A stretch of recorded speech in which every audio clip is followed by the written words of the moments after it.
Les États-Unis d'Amérique viennent tout juste d'annoncer officiellement à quoi ressemblera leur guerre économique contre l'Iran. Les alliés les plus proches de l'Iran, comme la Chine, la Russie, l'Inde, le Pakistan, le Qatar, seront touchés. La Turquie et d'autres, qui commercent encore avec l'Iran ou aident Téhéran à contourner les sanctions. Le ministre des Finances américain, Scott Bessent, vient d'annoncer que les États-Unis vont imposer des sanctions sévères contre les pays et les organisations qui font des affaires avec l'Iran. De plus, les entreprises qui aident l'Iran vont être exclues du système en dollars. Plus tôt, je rappelle que Bessent avait annoncé qu'aujourd'hui précisément, les États-Unis allaient publier la liste de ceux contre qui ces sanctions seront appliquées. Et en fait, Bessent s'est adressé aujourd'hui à tous les alliés de l'Iran en les appelant à cesser de travailler avec Téhéran tant que les États-Unis n'ont pas imposé ces sanctions sévères que Bessent avait qualifiées la veille de jour J économique.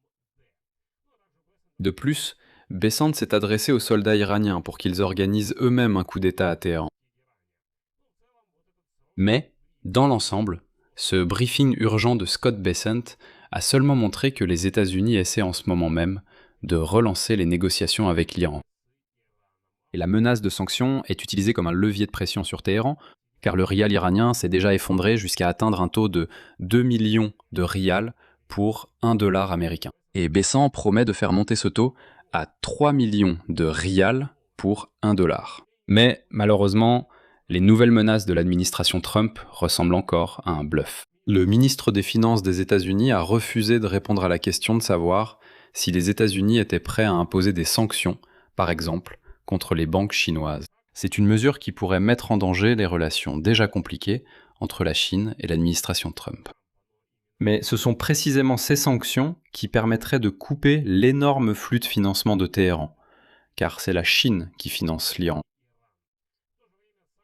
En même temps, les sanctions ne sont pas imposées aujourd'hui, ce n'était qu'une nouvelle menace, ou comme l'a dit Bessent, c'était un coup de semonce économique. Mais discutons-en ensemble maintenant plus en détail, car au moins on commence à comprendre à quoi ressemble ce modèle de guerre économique. Que propose actuellement Donald Trump? Je m'appelle Alexei Pichi, discutons ensemble de ce sujet, mais avant de commencer, je vous demande de vous abonner à la chaîne, de liker cette vidéo et de ne pas oublier de laisser votre commentaire sous cette émission.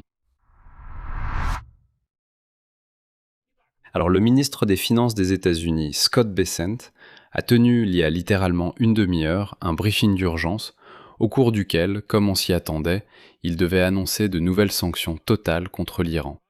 Dans le cadre de la phase économique de la guerre, qu'il appelait lui-même le jour D. Cette mesure vise à accroître la pression sur le régime iranien dans le contexte de l'incertitude actuelle, selon le principe ni guerre, ni paix, ni accord. Un responsable américain a déclaré que l'élargissement précisément des sanctions secondaires deviendrait la principale ligne d'action contre l'Iran, du moins jusqu'à la fin des élections de mi-mandat en novembre, après lesquelles la question du lancement d'une nouvelle campagne militaire pourrait de nouveau surgir. Et cela, Trump ne le cache même plus, c'est-à-dire qu'ils disent clairement qu'avant les élections, ils ne relanceront certainement pas la guerre. Nous allons essayer d'étouffer l'Iran précisément par des sanctions, parce qu'avant les élections, ce n'est pas dans leur intérêt que, Dieu nous en préserve, les républicains subissent une défaite. Une fois les élections passées, la guerre reprendra, très probablement. Scott Bessent lui-même, ces 10 derniers jours, a mené une campagne de relations publiques consacrée à le jour D économique contre l'Iran, comme il l'a lui-même appelé. Mais la réalité s'est avérée bien plus complexe. Le ministère des Finances des États-Unis a menacé d'imposer de nouvelles sanctions dévastatrices contre les pays qui refuseraient de rompre leurs liens économiques avec l'Iran. Mais il s'est abstenu d'imposer réellement de nouvelles sanctions majeures. Je vais maintenant citer Scott Bessent. Nous pensons que la meilleure façon d'interagir avec les pays est la diplomatie discrète, et nous établissons des conditions équitables avec tous les pays, afin de leur faire part de nos attentes. Nous savons qui. Ils savent qui ils sont. Et ensuite, Scott Bessent a noté que les États-Unis d'Amérique pourraient imposer des sanctions à certains pays à l'avenir, et que les États-Unis prévoient de fixer des délais précis pour mettre fin aux relations entre les pays et le régime iranien. Les nouvelles sanctions comprennent des mesures touchant des secteurs tels que les actifs numériques, la technologie et la navigation maritime que, selon le ministère des Finances des États-Unis, l'Iran utilise pour soutenir son économie. Cependant, malgré la promesse de Besant d'un jour J économique pour l'Iran, les États-Unis se sont tout de même abstenus, aujourd'hui, d'imposer les sanctions les plus lourdes qu'ils avaient brandies comme menace. Au lieu de cela, l'administration Trump a déclaré qu'elle collaborerait avec ses partenaires à travers le monde pour mettre fin à leurs activités liées à l'Iran. Et là, pour une raison quelconque, Besant a refusé de répondre à la question de savoir si les États-Unis étaient prêts à imposer des sanctions contre les banques chinoises qui aident effectivement l'Iran à blanchir de l'argent. Lorsqu'on lui a demandé si les sanctions concerneraient le principal partenaire commercial des États-Unis, il a simplement répondu, je cite, « Personne n'est à l'abri des sanctions américaines ». Je rappelle simplement que la Chine achète déjà depuis longtemps jusqu'à 90% des exportations pétrolières iraniennes et entretient également des relations commerciales plus larges. Mais Besant n'a pas pu répondre à cela. Il a dit « Eh bien, nous sommes tous, comme on dit, égaux devant Dieu ». De plus, toutes ces menaces de Scott Bessent ressemblent à un bluff très bon marché. Lors de ce briefing, Besant a refusé de nommer les délais précis auxquels les pays devraient rompre leurs liens économiques avec l'Iran, sous peine de faire face à des sanctions financières de la part des États-Unis. En revanche, Besant a déclaré que le président Donald Trump aurait déjà appelé des dirigeants mondiaux avec des demandes concrètes concernant les exigences de l'administration de coopérer avec les États-Unis afin d'isoler économiquement Téhéran. Cependant, il a refusé de nommer les pays avec lesquels Trump avait maintenu ce type de contact. En gros, il dit que, soi-disant, tout le monde doit cesser de coopérer avec l'Iran, mais il ne précise ni quand cela doit être fait, ni ce qui se passera si ce n'est pas respecté. En même temps, Besant s'est adressé aux soldats iraniens, et voici sa citation. Aux soldats ordinaires qui soutiennent ce régime, alors que de plus en plus de vos salaires sont suspendus ou prétendument simplement retardés, posez-vous la question, vos commandants mènent-ils votre pays vers la victoire ou vers la ruine ?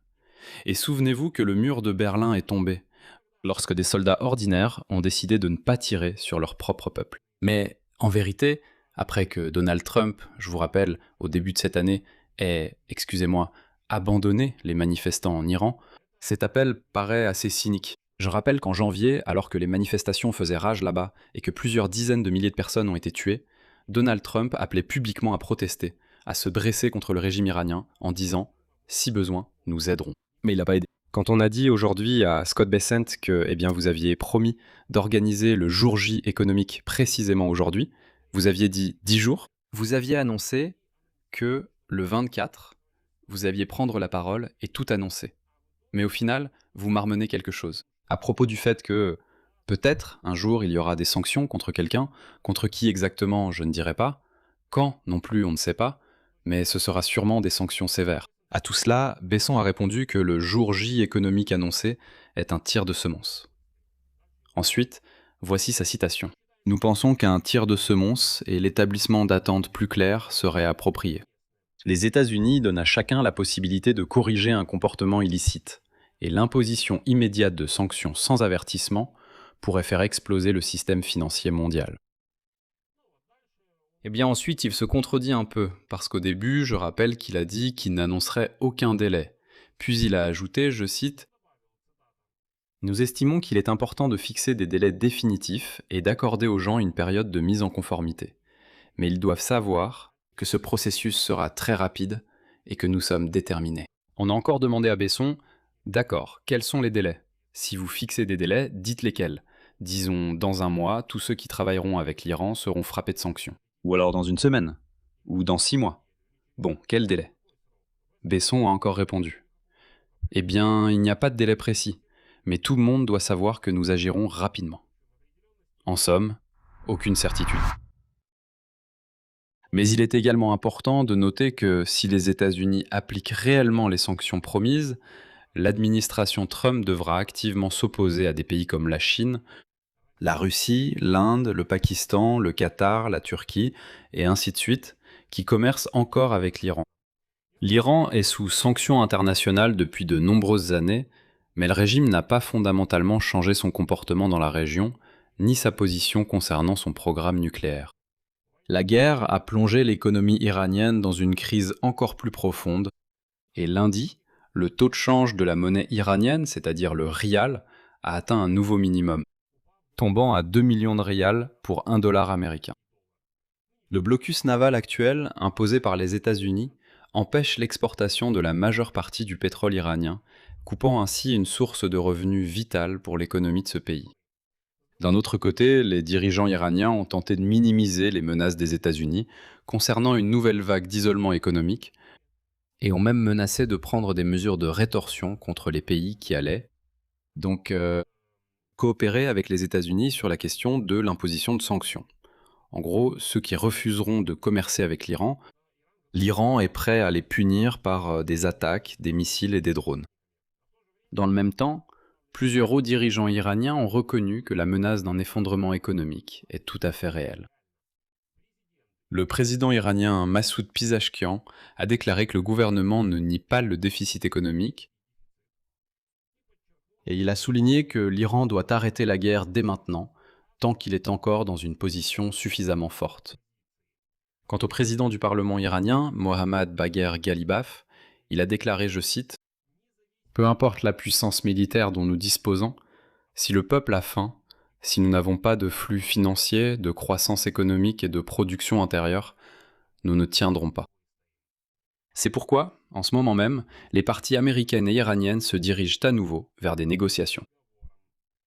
Alors que Bessan menaçait de sanctions, le commandant de l'armée pakistanaise, le maréchal Asim Mounir, a rencontré le président du Parlement iranien, Mohammad Bagher Ghalibaf, à Téhéran. Aujourd'hui, il a spécialement pris l'avion pour s'y rendre. Et, selon des sources, les États-Unis sont tout à fait intéressés. Ils souhaitent que le Pakistan ramène à nouveau l'Iran à la table des négociations. Et comme vous le comprenez, toutes ces menaces de sanctions sont une tentative de forcer l'Iran à faire des concessions. En gros, si vous ne cédez pas, alors regardez, cela va très mal se passer. Mais, en réalité, il y a un gros inconvénient pour l'administration de Trump. Plus grand monde ne croit à ces menaces. Parce que pendant toute cette guerre, il a déjà fixé tellement de dates limites, lancé tellement d'ultimatums, et il n'en a respecté aucun. C'est pourquoi, qu'on y croit ou non, je pense qu'à Téhéran, ils comprennent que oui, il pourrait y avoir des problèmes. Mais je ne suis pas sûr qu'ils y croient à 100%. Je vais m'arrêter là. Donnez votre avis et vos conclusions dans les commentaires sous cette vidéo. Abonnez-vous à la chaîne, cliquez sur la cloche et n'oubliez pas de mettre un like. C'est tout pour aujourd'hui. Prenez soin de vous. À bientôt à tous.